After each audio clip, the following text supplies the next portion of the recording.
Aber bevor das der Fall ist, müsst ihr ihn auch richtig begrüßen. Denn er war nicht nur der größte Bodybuilder aller Zeiten. Er war nicht nur der größte Actionheld, der Terminator. Er war Gouverneur von Kalifornien, der Governator. Und jetzt ist er hier und wird auch in seinem Vortrag Stay Hungry seine Erfolgsregeln weitergeben. Und deshalb frage ich euch, wollt ihr jetzt Arnold auf der Bühne haben? Sagt ja! Sagt ja! Sagt ja! Sagt ja! Und hier ist er, Arnold Schwarzenegger!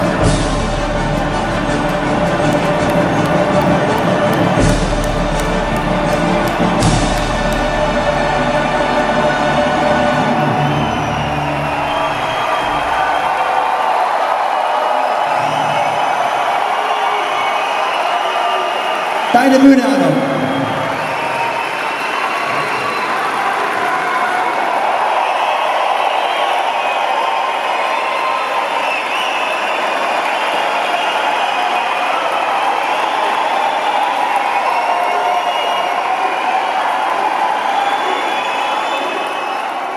Thank you very much, Jürgen, for the wonderful introduction. Recht herzlichen Dank. Zuerst möchte ich ein paar Wörter in Deutsch sagen.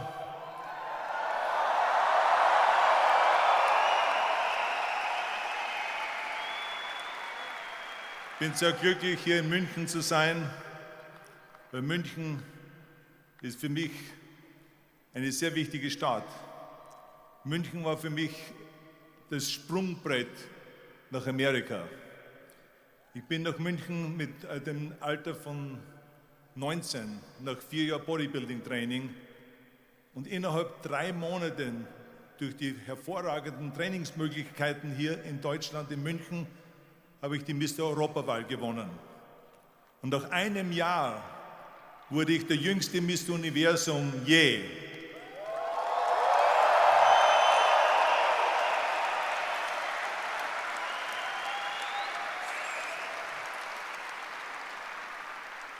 So, meine Karriere, meine internationale Karriere hat hier in München begonnen.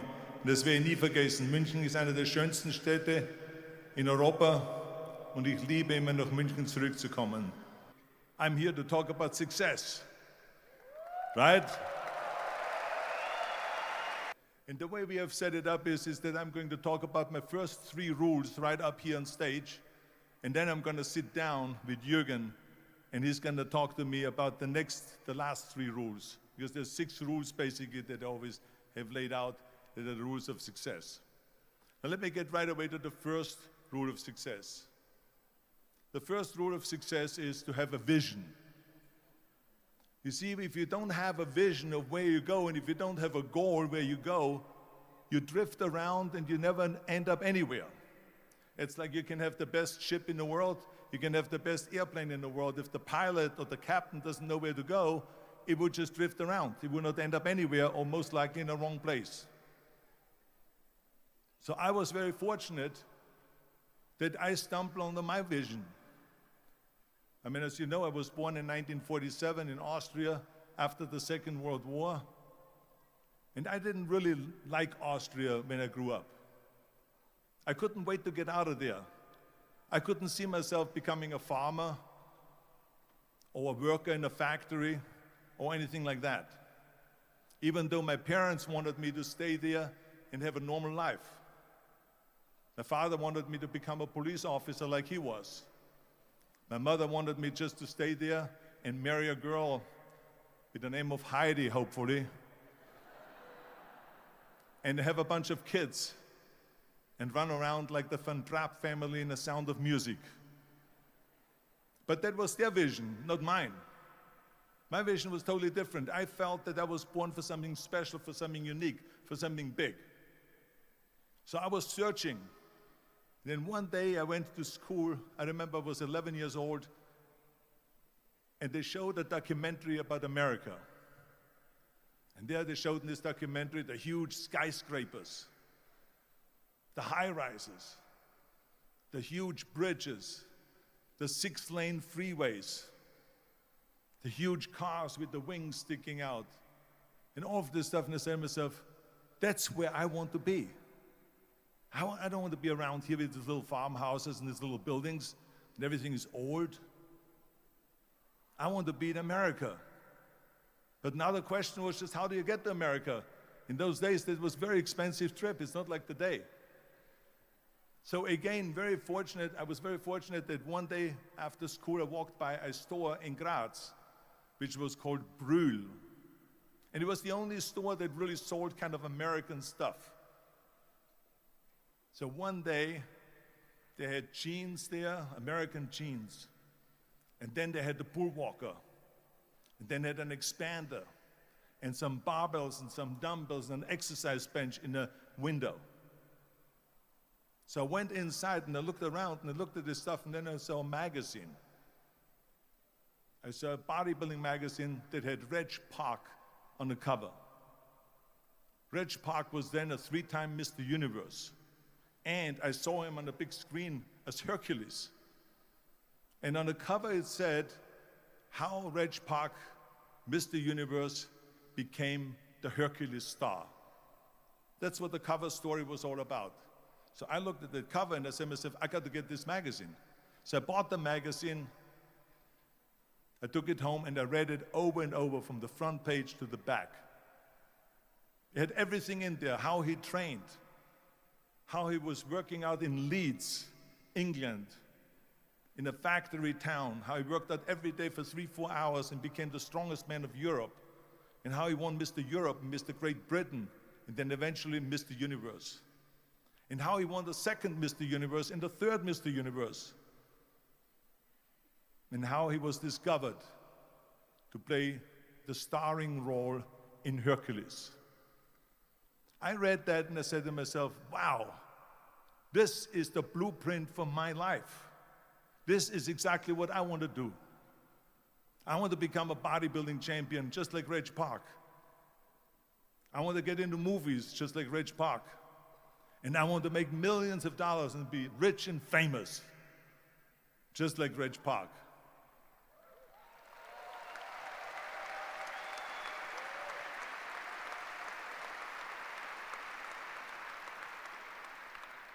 Do you know how great it felt that I knew where I was going? Imagine the majority of people don't know where they're going. I knew where I was going. That I'm going to become this bodybuilding champion just like him. So it was just a question of how do you do it? I was so relieved because when you have a goal, when you have a vision, everything becomes easy. Because remember that in America, for instance, when you study, you will see the percentage of people that like their jobs.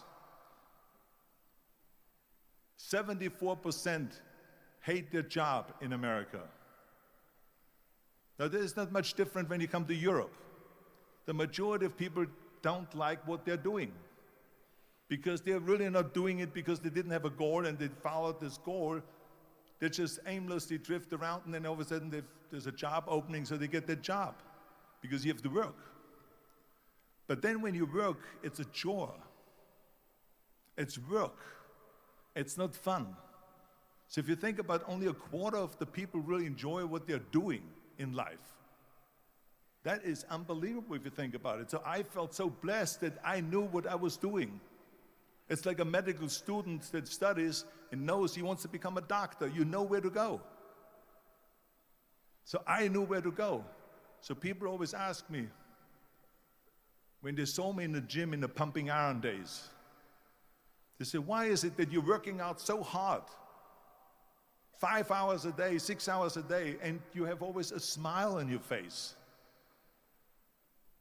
The others are working out just as hard as you do, and they look sour in the face. Why is that? And I told people all the time, I said, because to me, I'm shooting for a goal. In front of me is the Mr. Universe title. So every rep that I do gets me closer to accomplishing that goal, to make this goal, this vision turn into reality. Every single set that I do, every repetition, every weight that I lift will get me a step closer to turn this goal into reality.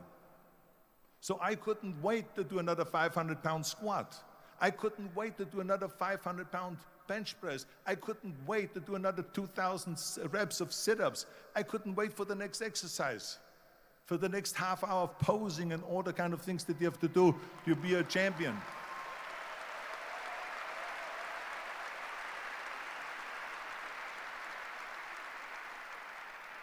I felt so great knowing where I was going, and I tell you, it worked. I mean, think about it. And at the end, I was just not visualizing just my exercise, but I was really lifting the trophy over my head. That's what I was thinking about. And with the age of 20, I went to London and I won the Mr. Universe contest as the youngest Mr. Universe ever. And it was because I had a goal.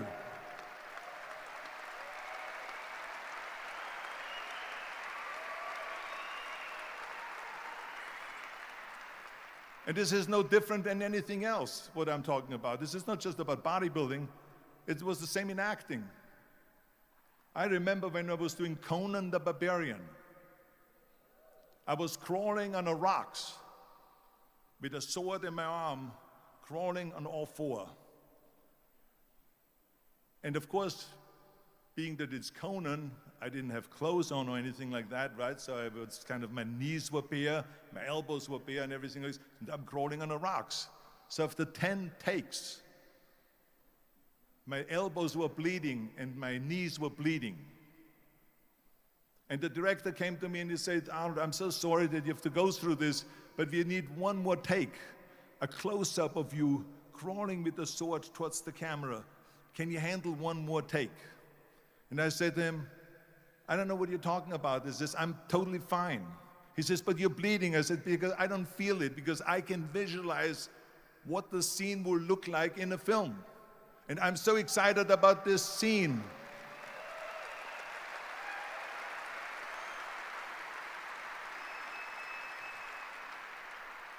I was visualizing crawling up behind Thulsa Doom, which was played by James Earl Jones.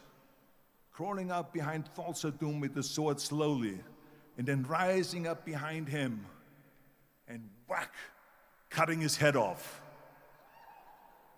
And the head spins in the air, slowly with blood all over the place, and slowly falls down the steps and rolls down the steps. And his body slowly falls sideways. That was what I was visualizing, and that was very important because he, in the movie, killed my parents, killed Conan's parents. And that was revenge.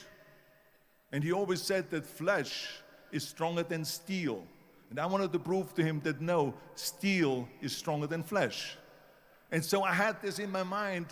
And so this is why it didn't matter if I had to do another 50 takes or 100 takes, no matter how much I bleed on my elbows or my knees. I saw that vision of the perfect scene, and it was an important scene, and I would do it over and over again until we got it.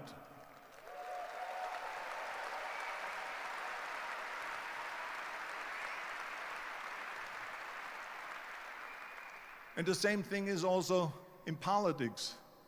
I remember that in politics, I had a very clear vision that I will be the leader of California. That's as far as I could go because I was not born in America, so I could not run for president. So being the governor of the fifth largest state, I should say the largest state, the fifth largest economy in the world, was for me really the ultimate title, the ultimate accomplishment in politics. So even though people came up to me and says, why don't you go and run for something smaller, you're never gonna make it. I ran for governor, and then 2 months later, I became governor of the state of California. Again, because I had a very clear vision what I'm gonna do with California.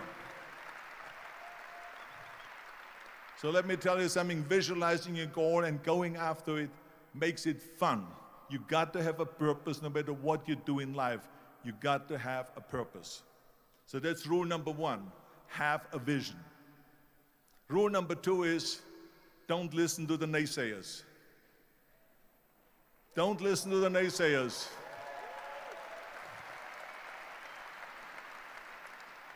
Everything I ever did, the thing that I heard out of people's mouth was, that's impossible.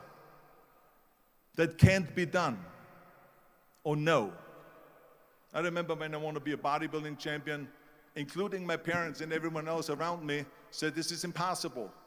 Why don't you become a ski champion? That's what they do in Austria. Or a bicycle champion, they do some track and field. You can't be a bodybuilding champion. That is exactly what I heard, and of course I proved to the people that it can't be done. So whenever someone said to me, it can't be done, I heard it can be done. When they said no, I heard yes. And when they said it's impossible, I heard it is possible. Because I am a strong believer.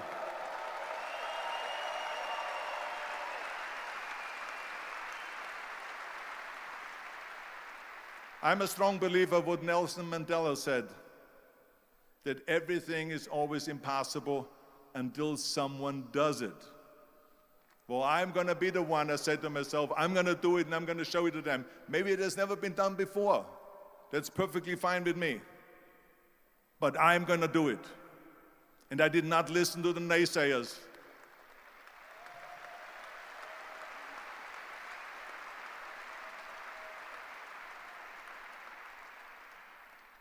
The same was also when I went into not just in bodybuilding, they said no. When I wanted to come to America, when I wanted to go to America, they said it's impossible. There's no money that you have to fly even over there. You have no money when you go over there to live with. And what do you think, they're going to wait for you? They have plenty of big bodybuilders over there. It was all no, no, and it can't be done, it's impossible. And I remember then the same thing happened also when I went into the show business. Can you imagine? I was now a bodybuilder. I weighed 250 pounds. I was Mr. Olympia 6 times. I was Mr. Universe 5 times, and Mr. World and Mr. International. I won 13 World Bodybuilding Championships altogether. And now I said to the agent, the Hollywood agent, I want to get into movies. He said, that's funny, Arnold. I asked a studio executive, I say, I want to get into movies. I want to be a leading man. He started laughing. So they all say it's impossible. I said, why is it impossible? He says, because look at how big you are. You weigh 250 pounds. Hercules bodies and muscular bodies weighing 20 years ago. 20 years ago they did Machista and they did all these Samson movies and Hercules movies and stuff like that, but not anymore. Arnold, this is the 70s. Do you know the sex symbols today? It's Al Pacino. He weighs 150 pounds. It's Dustin Hoffman. He weighs 146 pounds. And guess who else is a sex symbol? Woody Allen. So imagine they're telling me now that those are the new sex symbols. So therefore forget about it. And then they told me, says, and your accent, even if you reduce all your body weight and everything and have a normal body, your accent. I said, your accent, I mean, it will go give people goosebumps. With the German accent, it will get people the creeps. They will get scared. He says, no one in Hollywood ever has become a leading man that had an accent. Doesn't happen. People in America want to hear their actors talk like John Wayne, or like Burt Reynolds, or like Clint Eastwood. Not like someone on Hogan's Heroes or something like that, some Nazi movie. That's the kind of stuff that they heard. They said, no, you see, it's impossible. And plus your name who can pronounce Schwarzenegger or something like that. No one can pronounce that, so forget about it, Arnold. This is the kind of thing that I heard. Imagine, you go from studio executive to studio executive, from agent to agent, from manager to manager, and they all said exactly the same thing. Now that's very encouraging, isn't it? But you know something? I didn't give a shit. I didn't.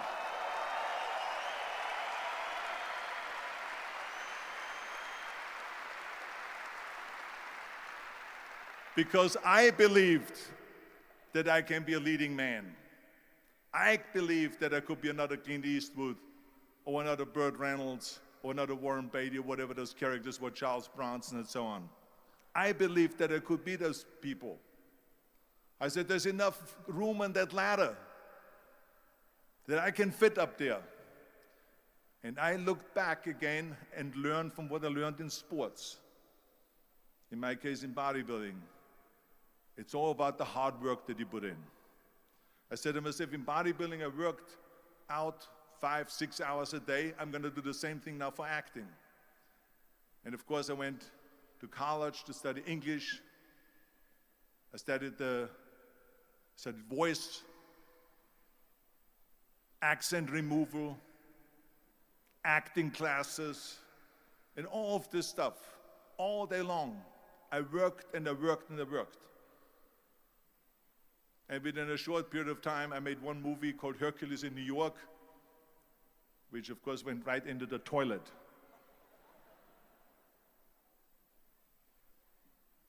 But it didn't discourage me. I still had the same vision. And then all of a sudden I did Streets of San Francisco. I did Stay Hungry and Pumping Iron and The Villain. And then all of a sudden I was asked by Dino De Laurentiis and by Universal Studio, the biggest studio, to star in Conan the Barbarian.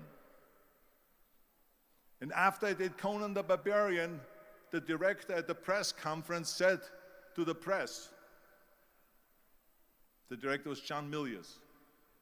He said to the press, if we wouldn't have had Arnold, we would have had to build one. So think about that.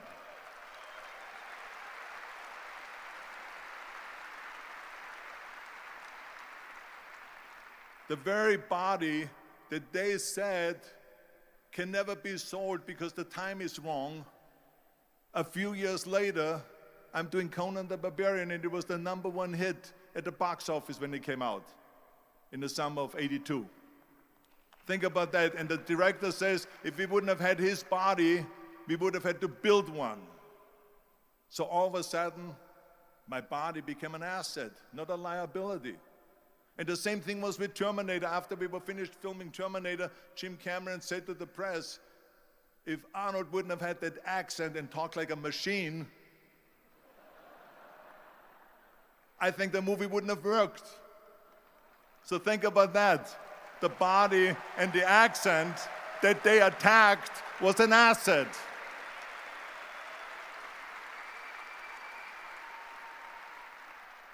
But I didn't listen to those losers. I didn't listen to them at all. Because that's exactly the way it was in politics again, when everyone said no, no, no, and it can't be done. And then became governor of California. And this is with everything like that.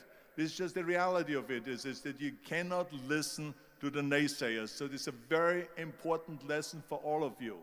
So when someone says, no, this is a stupid idea, you in your mind, you don't have to say it, but in your mind just say to yourself, fuck you, you're an asshole. What do you know?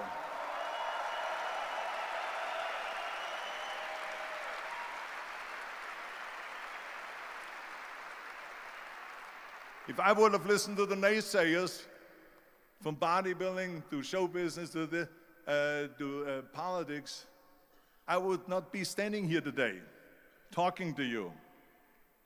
I would be in Austria in the Alps yodeling. That's right. I would be in Austria, still left, yodeling. That's what I will be doing, exactly.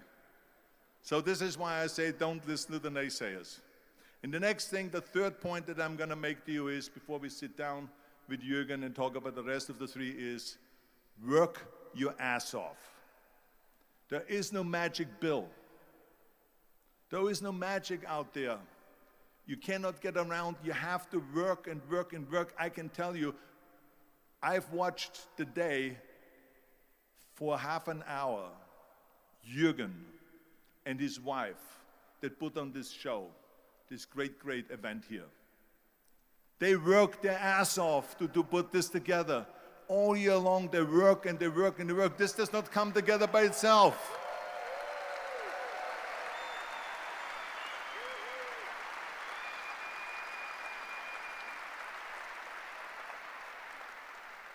For half an hour, they were running around and making phone calls and doing this and that and talking to their aides and make sure this is happening, make sure there's the water out there. Talking about water, love water. Make sure of this and make sure of that and all this stuff. So it's work. And it drives me crazy when people say that they don't have enough time to go to the gym for 45 minutes a day and work out. Or to do something for 45 minutes to an hour a day to improve. If it is physically improve or if it is mentally to improve.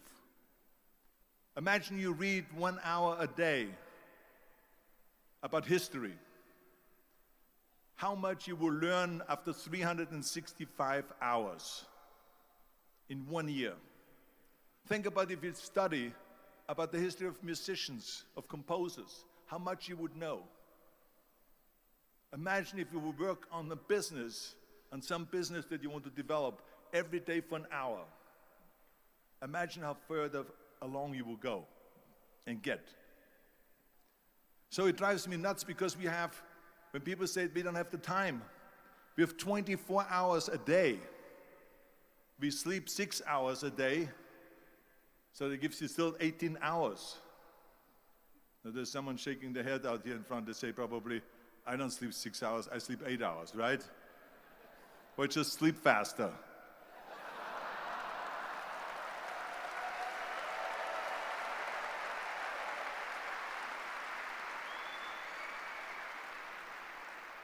So we have 18 hours a day. The average person works around 8 to 10 hours.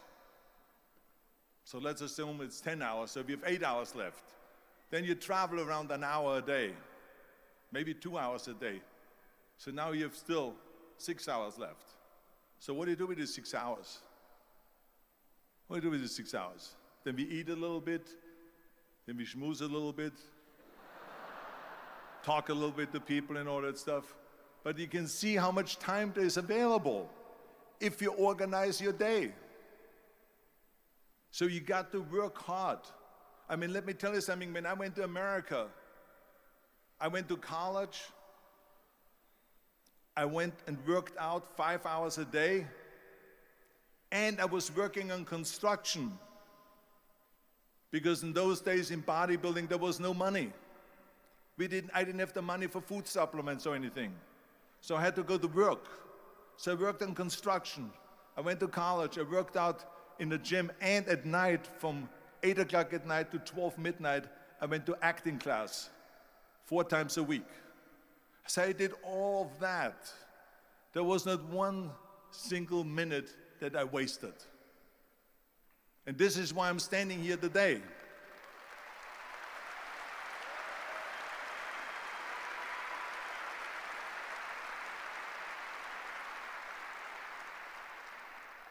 I became very friendly with Muhammad Ali in the 70s.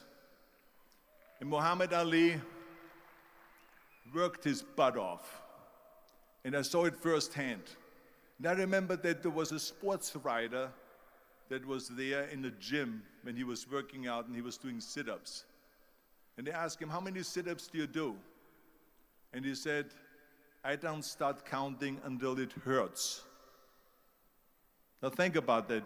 He doesn't start counting his sit-ups until he feels pain. That's when he starts counting. That is working hard. And so you can't get around the hard work. It doesn't matter who it is. As a matter of fact, I believe what Ted Turner said, work like hell and advertise.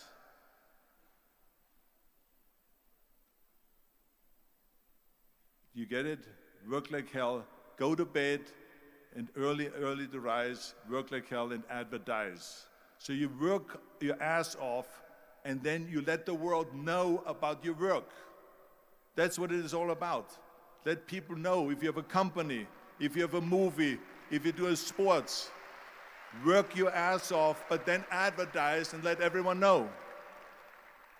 So this is what it's all about. So anyway, so those are the 3 main rules that I have here for you today, right here. And then the rest of it we talk about when we sit down now. I think that Jürgen said he's going to pull out some chairs. Then we're going to talk about the other one, which is, of course. And that means that you start thinking about plan B, and every thought that you put into plan B, you're taking away now that thought and that energy from plan A.